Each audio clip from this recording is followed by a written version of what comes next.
Kementerian Luar Negeri Cina mendesak Amerika Serikat menjelaskan detail lab biologis yang didukung mereka di Ukraina Selasa 8 Maret 2022.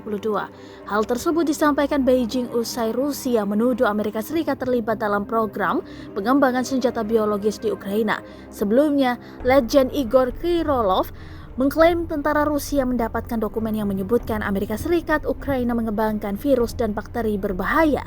Kirillov pun menduga Amerika Serikat Ukraina melanggar konvensi senjata biologis.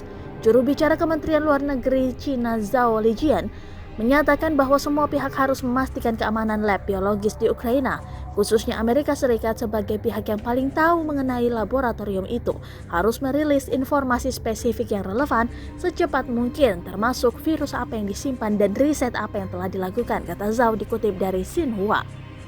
Zhao Lijian menuduh aktivitas biologis militer Amerika Serikat di Ukraina hanyalah puncak gunung es. Ia mengklaim Kementerian Pertahanan Amerika Serikat mengontrol 336 lab biologis di 30 negara.